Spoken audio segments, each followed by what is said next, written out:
So let's start the interview.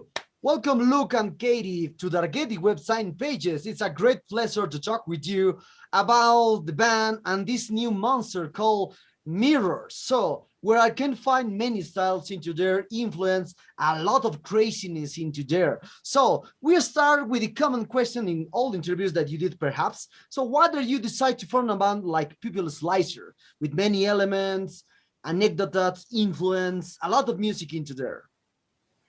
I think mostly it was it started off as something else entirely. When we started off, it was more like sort of carcass grind. There was just sort of leftover riffs from another band that me and our old vocalist are in, and we did an EP that we didn't really think about, and then he quit. The old vocalist, and then me and Josh had joined on drums, and then it was me and Josh, and we were left, and we had a cool band name, and then we were like, well, no one's going to tell us what to write, so let's just write what we want to write.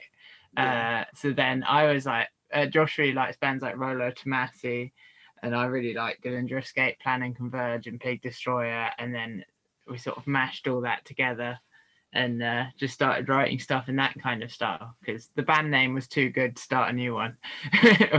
Wanted to keep the band. Oh, okay. So when I listen in these Mirrors, I said, what the fuck is that, man? Really, what the fuck is that? Because the music is so aggressive and mad music many times. So difficult to put a label. And immediately, as I talk at the first and with Luke, at the beginning, it's difficult to put that style into the music. It's difficult for me, especially. Also, with that, I went to the prosthetic Bandcamp page, and I ordered my CD copy because I like it. So, how are you describe the sound of this first album? Well, thank you, KD. All the support matters. We label ourselves mathcore, probably, which is like Botch, Dillinger Escape Plan, Converge, Rolo Tomasi, Employed to Serve's early stuff. Who else? Coalesce, Dead Guy. There's a lot of cool mathcore bands out there, but probably that and a bit of grindcore mixed together. So a bit of Pig Destroyer in there and stuff like that. And yeah, sort of, but then at the same time, we're not trying to be one thing. We're writing stuff that is the stuff we like. But if we come up with something else that sounds like death metal, we'll put that in anyway. Just because, why not? Why just put everything in that sounds? If it sounds good, it's good. We have an internal sort of discussion that I just see the band as essentially an extreme metal band of some form of, or like metallic hardcore. Okay, I've just said two labels there, but anyway. So like, but Kate is of the opinion that we are more in fact closer to like a punk band, and I'm like, nah, we're a metal band, but maybe not a band like Judas Priest. But I just would say like, extreme metal slash hardcore, without going into like the minutia of what that particular one is, because like Kay says, like, throw a Gorguts riff in there, but then also throw like a bouncy Bring Me the Horizon riff as well, or something like that. So go more so going forward than Mirrors. Fair say, to be honest. Yeah. Okay, so and what are the 5 albums that influence the writing process of this first album? For this, I'd probably go with I guess yours. Oh, yeah. For both, because for me, as I said, meanwhile I'm talking with Luke at the beginning, so I found Dillinger Escape Plan influence, a little Mr. Bangle influence, Cephalic Carnage, Agoraphobia Nosebleed, and a lot of craziness into the music. So for you, which are the 5 albums? Yeah, I've not actually listened to Mr. Bungle or Cephalatic Carnage really at all. So but I guess I've listened to Mike Patton stuff with Dillinger Escape Plan. But yeah, Miss Machine, Dillinger Escape Plan, Jane Doe, Converge, Sunbathe the Deaf Heaven, Inside the Beehive, Drink Bleach Live Forever. That EP is quite influential on a lot of parts. And then I guess like Code Orange's Forever, there's a bit of that in there. Those would be like the biggest ones I could pull out. Maybe a bit of Prowler in the Yard or Terrifier by Pig Destroyer as well. But yeah, there's quite a lot of different influences going in there, and there's a lot of sections which are like me trying to sound like specific bands one at a time, and then I put all of those into the same songs, and then there's lots of riffs from lots of different bands mixed together. I take the point though on the Mr. Bungle thing. By the way, I guessed 3 of those. Well, 3 of the bands anyway. 2 of the albums. But like, which one was the album you were gonna say for? I got Jane Doe. Yeah. And I got Miss Sunbather. Machine, because you always go Miss Machine is obviously is like the logical step, and it's obviously objectively the best Dillinger Escape Plan album. And then I could remember like that you really loved that band Inside the Beehive, so I thought you might throw that one in there as well. But I couldn't remember what it was called. I guess like to the Mr. Bungle point, I do get what you mean with that, because there's all these sections and they're thrown together and like we're all doing this thing, and like I'm shouting and Kate's shouting, and then there's a bit of slap bass and there's a drum break and it moves to another part. Like, so I guess beyond the character and the life from the stuff comes from, I guess, when it's all put together with people playing it and other people hear it and they hear all these weird movements and stuff in it. So I totally get what you mean with that. I guess we're not at that like avant-garde stage yet. I think that's probably about album 5. That's when we'll be sounding like Mr. Bungle entirely. No, just a bit more like high art, improvisational. Yeah. Well. Whatever. Yeah. Now, one question that is inevitable to ask is: this album was written during the pandemic or was it before? And why you decide to release this album during the pandemic and not wait another year to promote this album with a tour, with a proper tour? Because in many countries in Europe and US, the tours and festivals are ready to start. I think in US, October, September, there will be a lot of festivals in US, and in October. So since August, from Bloodstock until the year, Europe's activate again with tours and festivals and little festivals. So yeah, we wrote the album way before. The album was finished writing in 2018. And then we were recording throughout most of 2019 because it took ages because we had no idea what we were doing. But yeah, the album was completely done before the pandemic started. And then I think it was mastered like a month after, so in like April. So like a month after the pandemic like started really shutting down everything. So then we got signed to Prosthetic pretty soon after, and we were like, when can we release it? And they were like, well, don't know. And then it sort of took a year to like plan out a release, because we were basically like, we don't know when. No one could tell when things would open up again, when it would be safe to tour and things like that. So yeah, we just went with releasing it as soon as possible for us, which was March, even though it'd been finished for like a year and a half. But it was I don't think we could have waited another year. And I think we still got a really good response despite releasing it during a pandemic. And hopefully it's still soon enough that when we do tour next year, that there's going to be the same amount of interest. And we've got some cool tours lined up that we haven't announced yet. So we'll definitely be getting out there and promoting the album next year.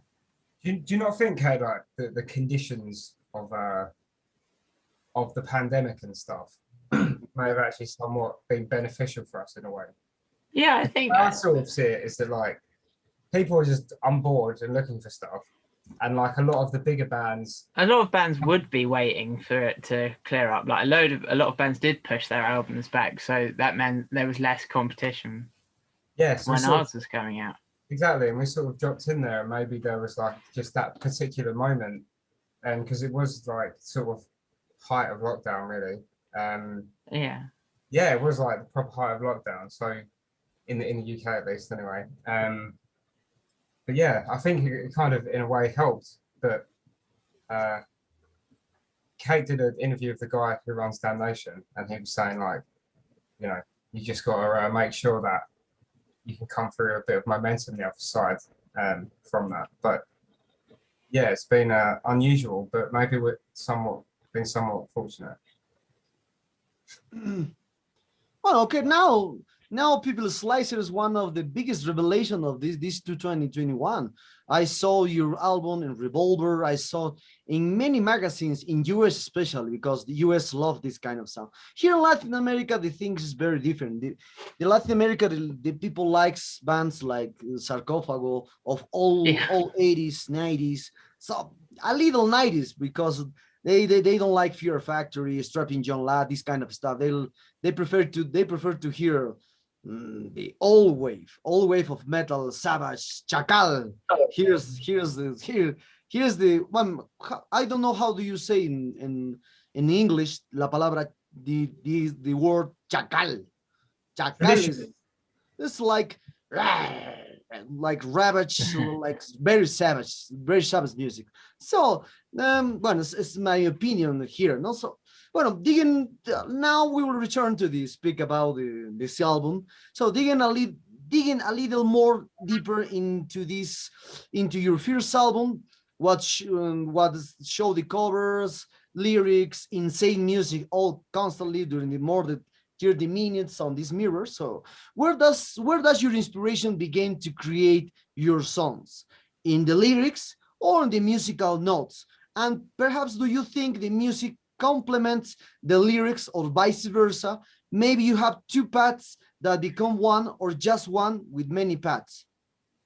Yeah, I think it varies. We haven't really got a set way of approaching the songs. But at least on this album, all of them were written music first and then writing lyrics around that. And sometimes the music would inform what I was doing with the lyrics, or when I was writing the music, I'd have an idea of what I wanted to write the lyrics about.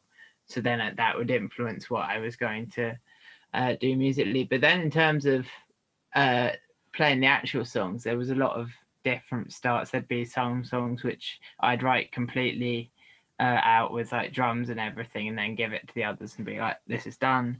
There's some songs which were a bit more collaborative, so I'd come in with a riff and then Josh would play some drums, and then I'd get Luke to do some bass lines, and there's a lot. There was no like one way of doing it. So yeah, it's a bit of everything, I think.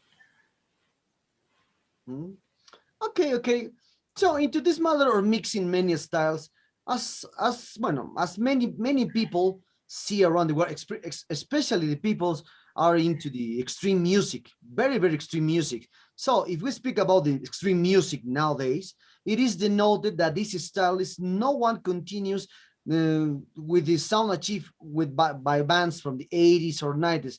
This new sound from 2010 from now is very different from old years. If we try to compare with bands with Morbid Angel, Napalm Death, Carcass, Death, I don't know. I love the bands into the 80s and 90s. So the question is why the string music keeps continue grow up with more creativity than all styles. And all styles means well, traditional heavy metal, el punk never grow up with more styles. Hardcore is the same from the 80s to now is the same. So why the extreme music is very creative during this? I don't know if it is.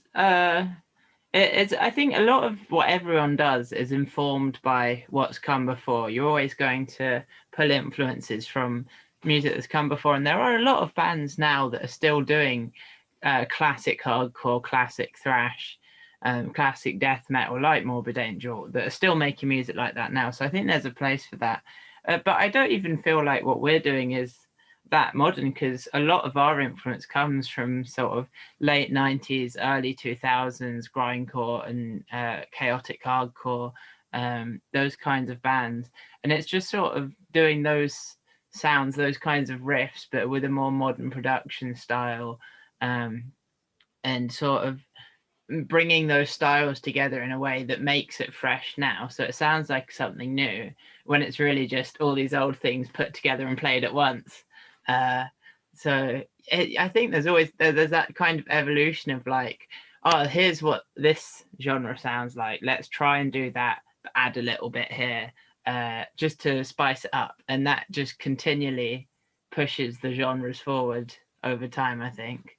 There's just a constant evolution. And then you've got people who are just like, no, let's just sound like Megadeth. And that's perfectly fine. It's really cool to have bands like that. Bands like Havoc, amazing, and they're still doing sick thrash nowadays. But then you've got a band like Vector, which is doing thrash but doing new ideas with that same. That's got the heart of thrash, but it's something fresh. I think there's a lot of, like, if you want to talk specifics, like, I think death metal is pretty creative at the moment. That's like having a peak again, like with all this crazy technical stuff and more ambient side. I think generally black metal influencing a lot of non-black metal music, and people being like, okay, so I can play like the black metal chords, but I necessarily don't have to wear corpse paint. That's cool. Or be from Norway and have been doing that in 1992 or whatever. And I think also like all the gent like production and that style of like chunky 7-string riffs and doing all those cool like cuts and stuff with the riffs and deathcore, you know, like, so, and then all of that together, I'd say, is kind of a good cover of what some stuff that's happened in the last 10 years of metal, just generally, you know. That'd be my thoughts. What do you think, Eric? That's about right. Yeah. Okay. But one thing is, well, so returning to the album. So when I completely listen these mirrors, I feel the need to be inside in one of your concerts and throw punches every moment in a mosh pit, because that's what I feel in music. So now the live concerts are canceled or postponed due to this pandemic. And how you feel that the music can play alive, postpone tours perhaps in a year, gigs in a year? And what do you think about the streaming concerts? It's now a possibility for you, that you're a new band in the world, no? Yeah, we've got I mean, we've written our music, I think, primarily for a live setting, because that's where we have the most fun. We want these songs to really I think you can tell listening to it, there's music that's meant to be like loads of people in the basement punching each other listening to it. So yeah, we're really excited to get out there. But I think with streaming concerts and things like that, we're definitely in an age where we can do that to supplement. And we've got 2 of them coming up. There's one this evening with the Not Fest, Pulse of the Maggots Fest, and then Mathcore Index Fest next month. We've got like 15-20 minute set for both of those that are sort of meant to be like a live set, so you can get some of that live energy at home. But then hopefully it's not too long till we'll be with people in a room getting that kind of energy. I think our first gigs are scheduled for February at the moment, so we're really looking forward to get out there. Hopefully we'll come through South America at some point as well. I was going to say we're looking into booking Peru. Okay. But yeah, I don't know, like potentially the Bolivia show or Ecuador, but maybe Peru will push for that the most, man.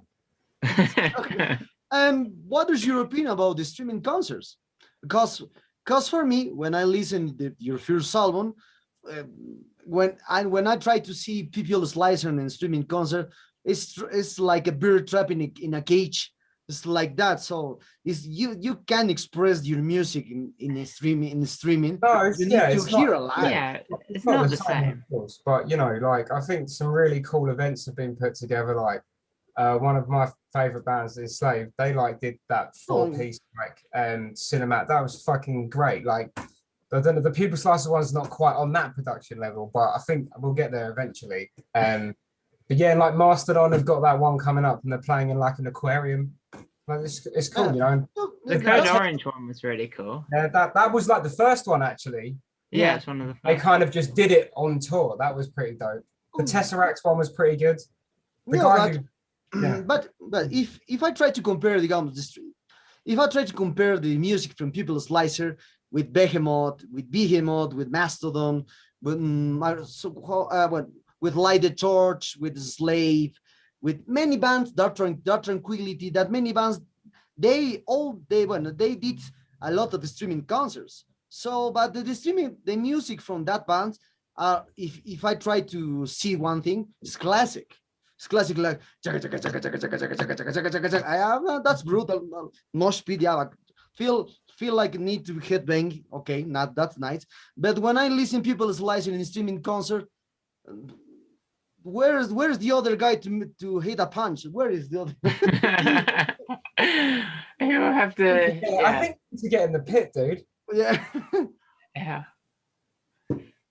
I think we need to come to Peru and give you a personal show and then let people in. Get some of that punching out. Yeah. Okay. So beyond fighting, digamos, craziness, beyond fighting the very savage music into this mirror, or related label styles like many do. So we will talk about the abstract topic, such as synesthesia. Perhaps do you hear what is synesthesia means? Well, if you don't know, the synesthesia means like one person, like what person when I hear when that person hear music, uh, uh, they try to relate with flavors and smells. Well, no, 5% of the people around the world can do that. So if we try to relate the synesthesia with the music that try to that try to describe with smell and flavors, how would you describe the smell and flavors of this first album of you, Mirrors? Because for me there is a lot of like a lot of smell like sulfur, because it's very stinky, and I try to flavor like something spicy, because it's very difficult to eat sometimes, but at the same time it's very delicious when you finish the food. Yeah, I think that it'd be spicy and a bit citrusy, so like lemony, like bitter, sour kind of taste to it. And I don't know, sort of bleach, fried jalapenos. That's fried jalapenos, and it would smell of like bleach and like disinfectant, horrible cleaners and stuff, because it's so harsh. And sort of like that smell, like when you go into a public space and it's been like thoroughly cleaned, you know? and then dried blood smells, people getting beaten up in the pits. Yeah. I mean, if it was to be like pits, it would the album would primarily just smell of BO. Sorry. Okay. So now, until here, we speak about the feelings, about the sounds, about your influence, about this new album, about everything about these new albums and the band too. So now we will speak about other matters into the heavy metal world, or into the extreme music now world, where like the works like underground, mainstream, vinyl, CD, tape, new forms of hearing music, and a lot of things there. So this part of this of this work of this world. So into the matter of how an underground band and a conventional band, what should be considered, there are patterns that are more vinyl or cassette production stick to this underground metal concept. And according to the fans, so if we think with this kind of fans, they think that the CD only expand the collections. It's not the underground format. Just the real underground format is the vinyl and tape, and not the CD, not the digital. But who knows? So what do you think about what do you think are the factors for the fans to stick to this underground metal concept? And for you, where is located the digital platforms? Is now perhaps a underground trend, or is not an underground trend, or is perhaps mainstream? Dude, it's totally an underground trend. I got 4 different tapes, 4 different fucking tapes. People love these tapes, man. Yeah. It's definitely like a hipster thing, you know. But you know, it's a nice format. When I was a kid, I had loads of great tapes. I had like Weezer, Guns N' Roses, all this great stuff on tape from the 90s, and I just got rid of it all. And I wish I never had. But like, definitely, you know, I guess with tapes as well, they are cheap to make if you want to make them true DIY. Like I played some shows of hardcore kids, and they literally make the tapes, just burn them at home, and then print off an inset. How that is the true spirit of DIY. The vinyls, they cost a lot to make. Yeah, but they sell the most. People want them. We've sold like I want them. Yeah. 1,300 copies on vinyl and like half of that on CDs. So people definitely they want the vinyl more than they want the CDs. Kate loves vinyl. What was that thing you bought the other day? You was telling me about some game music or something. I thought like Final Fantasy 14 4 LP box set, and then like near replicant soundtrack for this box set. I can go with my where is it? There. I've got my shout out to Trip Nation who put these beautiful tapes out. Got my my Star Wars box set vinyl. Oh, yeah. Nice. I got everything. Yes. Yeah, I've got a lot of records. I've got tons of CDs though. CDs are like convenient. The I have great. one CD and it's our one. Okay. So, okay. Well, we're very close to end this interview. So, other detail that I said is the new forms of hearing music. As I said in the previous question, and the new forms of hearing music is the digital platforms. Many people of this new generation with 15, 14, 30, 13 or 12 years old, they love to do they playlists with 1, 2, 3 or maximum 4 songs into the digital platforms, and they don't listen the whole album completely.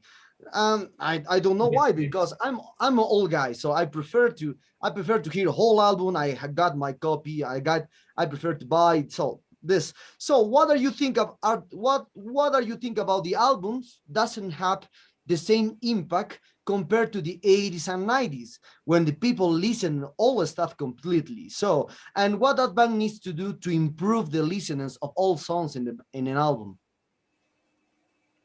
Good question.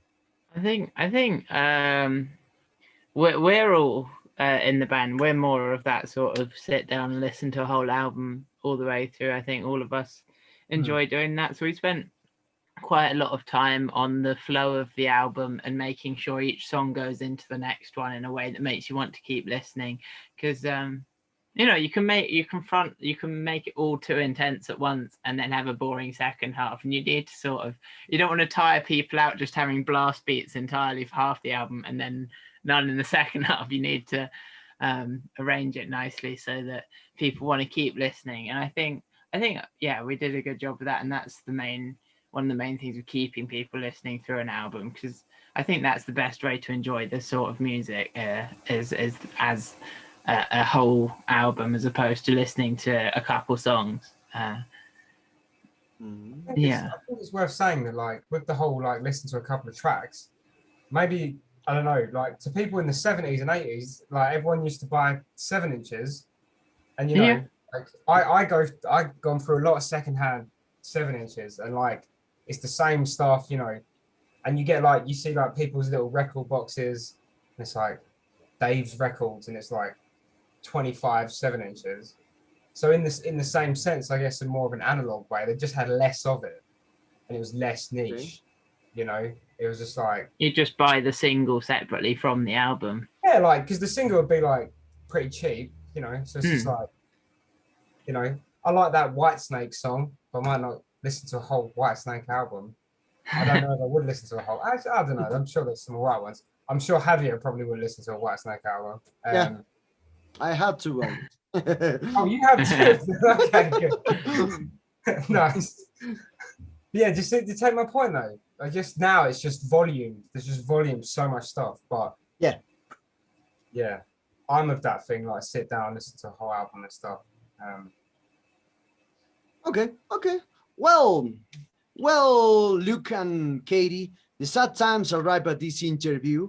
I hope you enjoyed this one as I did, and thank you very much for your time. Really, really appreciate this interview because, as I said in the previous with this interview, I really love your album. I better dig into this new one. I hope next year, or perhaps 22, 23, I will can see you alive, so perhaps here or perhaps in Europe, I don't know, but I need to see you alive. It's for me is now a priority for this now. So very congratulations for the new album. Take care during this pandemic. Even this in Europe, the things will end soon, and here we're stuck with this virus perhaps 1, 2, or perhaps 4 years more. I don't know because here is very different. And any last words from your fans, for your new fans here in Latin America and Dargetic readers? Well, I've got one for you, my man, which is that if you make your ass over to Europe to go to a show, we will just try so hard, near guarantee to get you into that show for free. Okay. And give you some free merch if you come over all the way. Yeah, but yeah, man, just anyone in checking out a Slicer is hugely appreciated. We never thought anyone outside of like our friends in London would hear us. So anyone over there hearing us, that's amazing. That's really cool. If there's some like Latinic mathcore bands, get in touch. Okay. Okay, thank you very much.